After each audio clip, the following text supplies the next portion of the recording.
সকলকে শ্রদ্ধা, শুভেচ্ছা, নমস্কার জানিয়ে আমি দেবশ্রী বনলক্ষ্মী থেকে আবার আরেকবার। আশা করি আপনারা ভালো আছেন, আমরাও সকলেই ভালো আছি। এখন এখানে খুব সুন্দর একটা ওয়েদার, চারিদিকে বেশ একটু হালকা হালকা গরমও পড়ে গেছে, আবার সুন্দর মিষ্টি একটা ঠান্ডা হাওয়া, সব মিলিয়ে পরিবেশটা আর ওয়েদারটা ভীষণ সুন্দর। চারিদিকে বেশ ফুল টুল এখন হচ্ছে, সবজিপাতি লাগাবার সময়। যাই হোক, আজকে যে কারণে আরও একটা বিশেষ দিন বলার কারণটা হলো আজকে এমনিতেই শনিবার, তার উপর এখানে আজকে একটা বিশেষ অনুষ্ঠান আছে। সেটা হচ্ছে রাইন ইন ফ্লামেন বলে।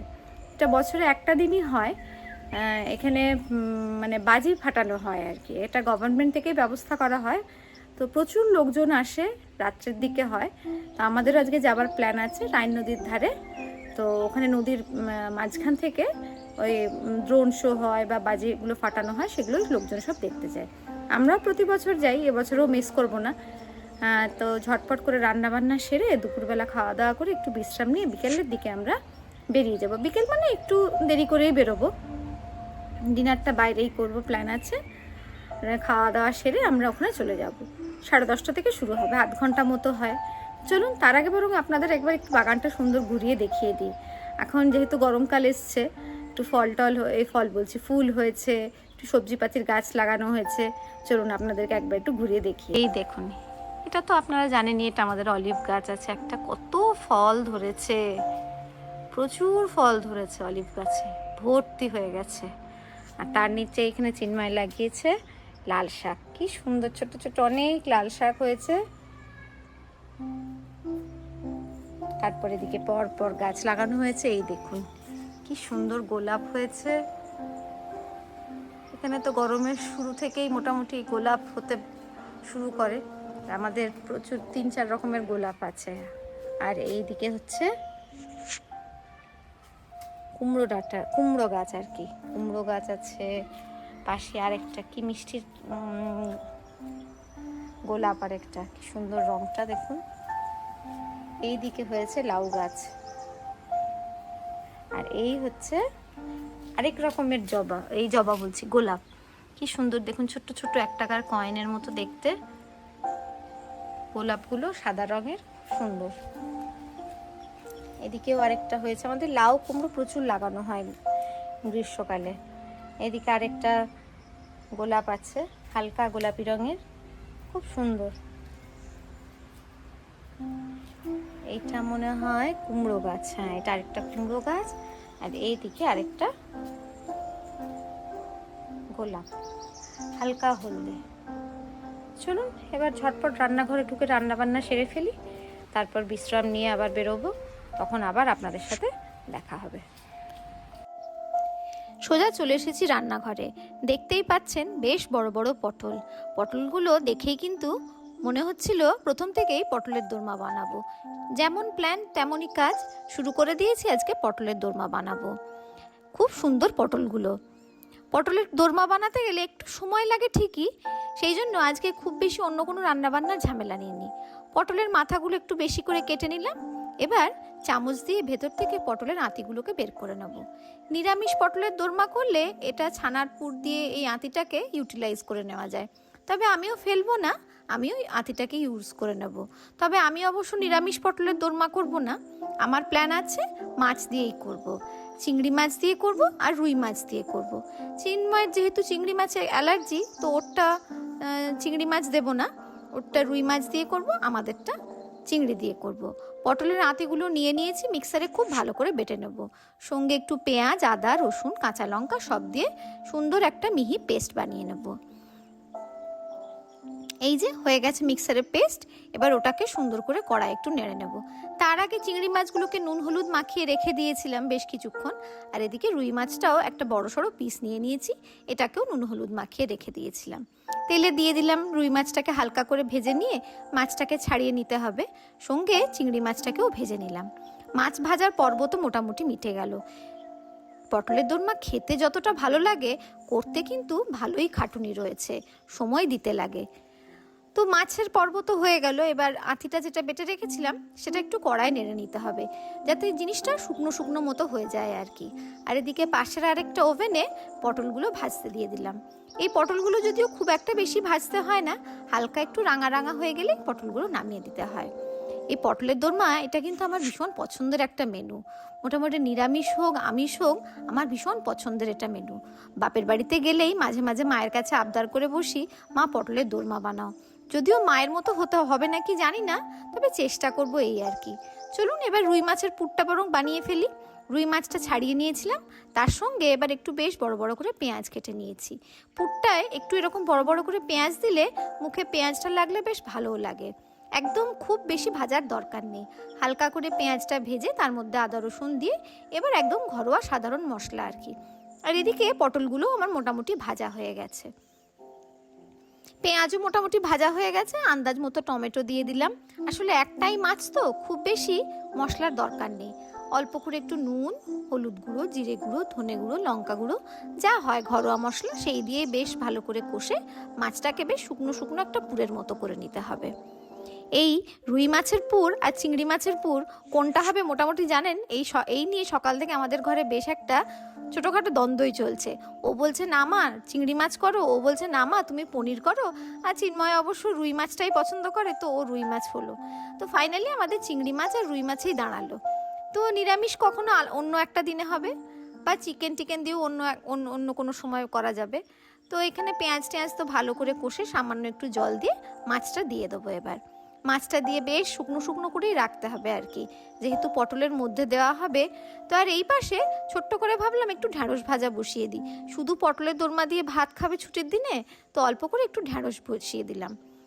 ভাতের সাথে ঢ্যাঁড়স ভাজা, পটলের দোরমা এই দিয়ে একদম সুন্দর আমাদের মেনু হয়ে যাবে। তো চলুন এক পাশে এদিকে মোটামুটি পেঁয়াজ রসুন আদা মাছের জন্য মশলা কিন্তু আমাদের কষা হয়ে গেছে। আর চিংড়ি মাছটাও আমি অল্প স্বল্প বেটে নিয়েছিলাম। আর পটলের যে আঁতিটা যে আমি বেটে নিয়ে শুকনো করে নিয়েছিলাম ওটাও ভাবলাম এর সাথে মিশিয়ে দিই, তাহলে ইউটিলাইজ হয়ে যাবে আর কি, না হলে আবার সেই ফ্রিজেই পড়ে থাকবে। আর একটু টেস্ট বাড়াবার জন্য একটু কাজু বাদাম কুচি দিয়ে দিলাম। বেশ মুখে একটু দাঁতে লাগে কাজুগুলো, কিশমিশ দিলেও ভালো লাগে, কিন্তু চিন্ময় যেহেতু মিষ্টিটা একদম পছন্দ করে না তাই কিশমিশটা আর দিইনি।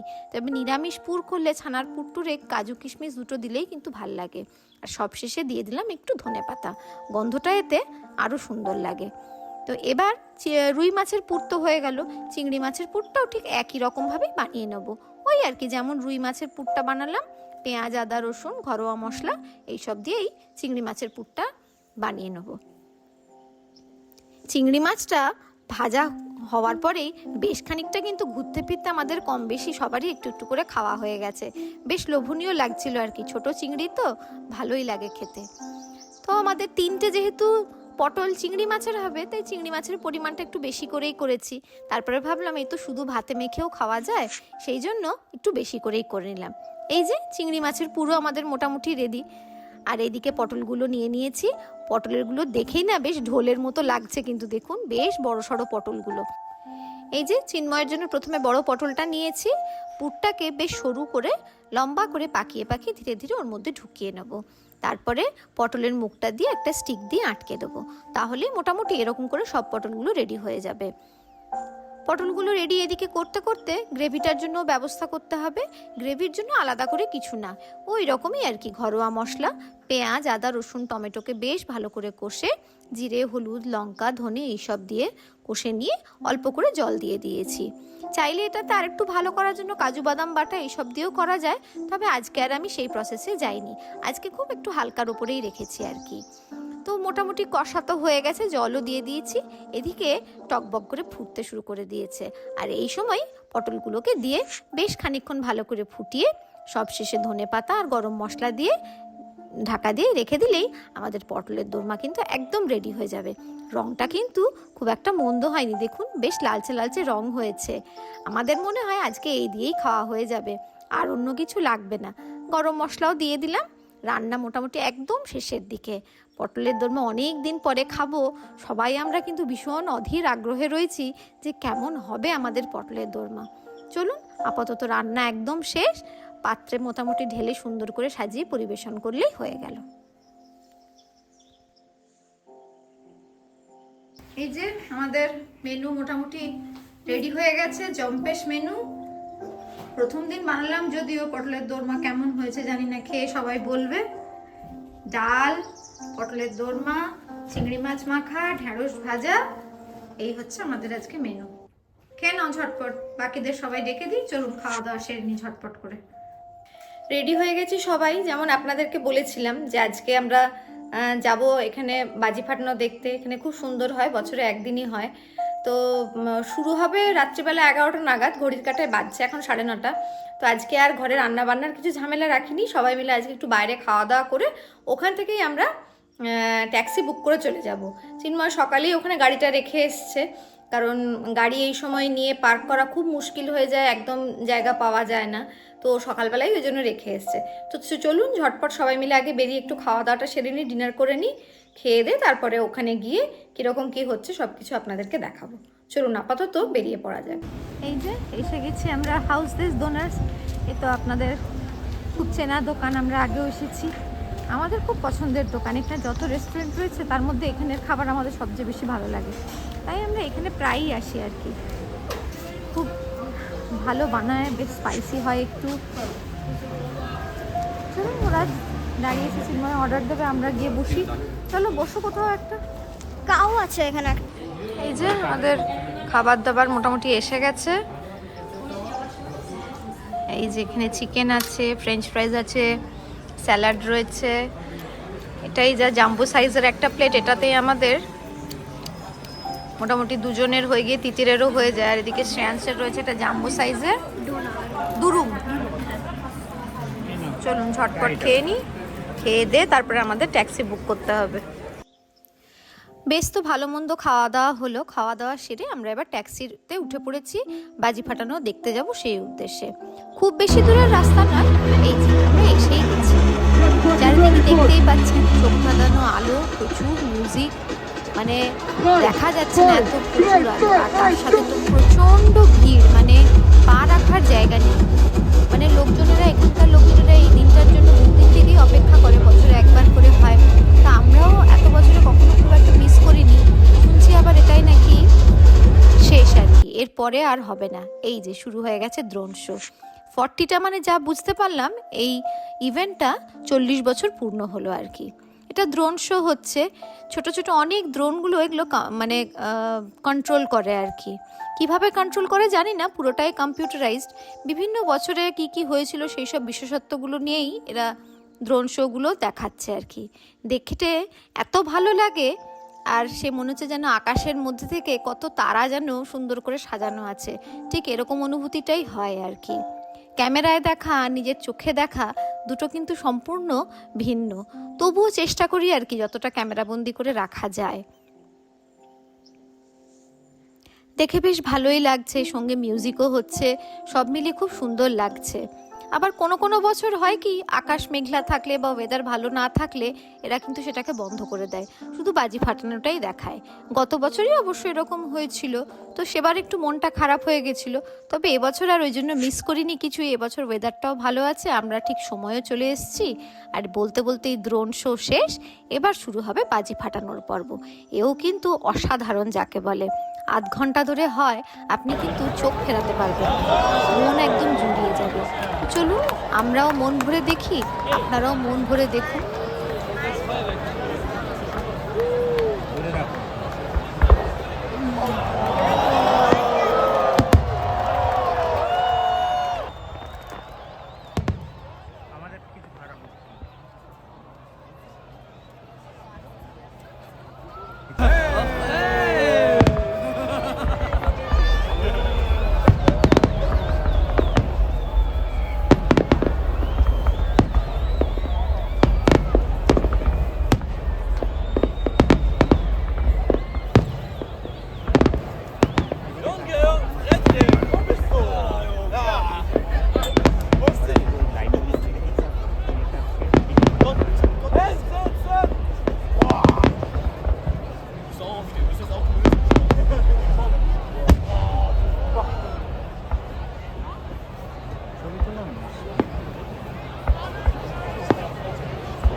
মনে হচ্ছে আমাদের সেই যে কি যেন প্যারাশুট রকেট মনে হচ্ছে।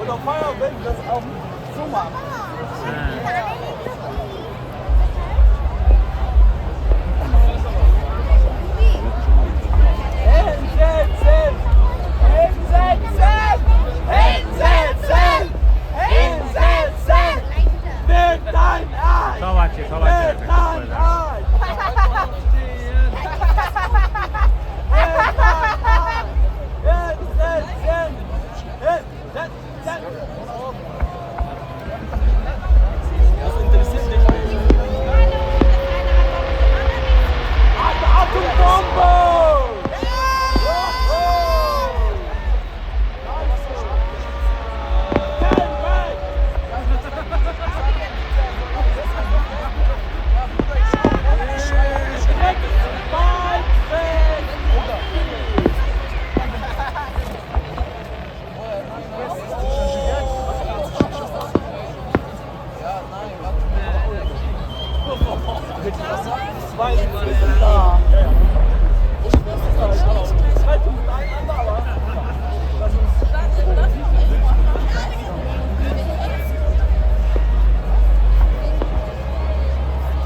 Spar dein Gas.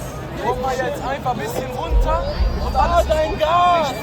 Spar dein Benzin.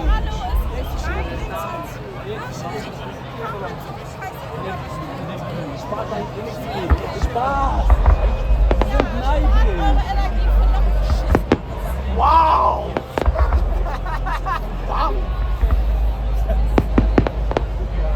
Das regnet.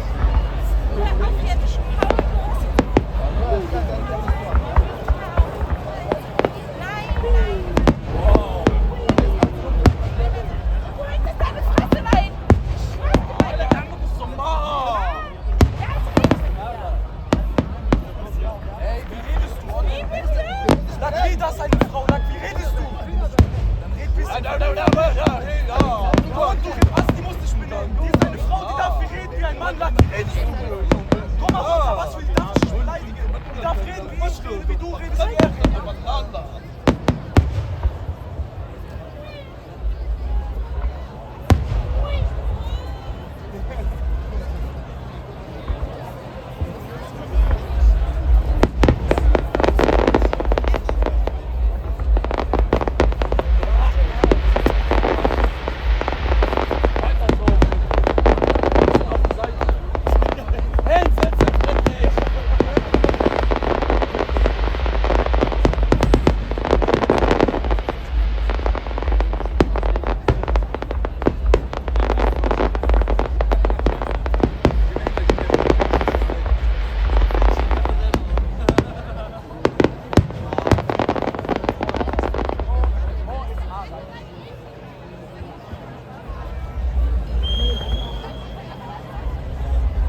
দারুণ একটা জিনিস দেখলাম। প্রতি বছরই আমরা এটার অপেক্ষায় থাকি, চলে আসি ছুটে এটা দেখার জন্য। এত সুন্দর হয়, আধ ঘন্টা কোথা দিয়ে যে কিভাবে কাটে, মনে হয় যেন আকাশ একদম ঝলমল করছে বাজির আলোতে। আমাদের গাড়ি কাছাকাছি মোটামুটি এসেই গেছি। এই যে সব প্রচুর গাড়ি পার্ক করা রয়েছে। আমাদের গাড়িও আপনাদের তো বললামই, চিন্ময় সকালবেলা এসে রেখে গেছিল। চলুন, আশা করি আপনাদেরও খুব ভালো লাগবে এটা দেখে। ভালো লাগলে অবশ্যই লাইক করবেন, কমেন্ট করবেন, শেয়ার করবেন। আবার খুব শীঘ্রই ফিরে আসবো নতুন কিছু নিয়ে। নমস্কার, শুভরাত্রি।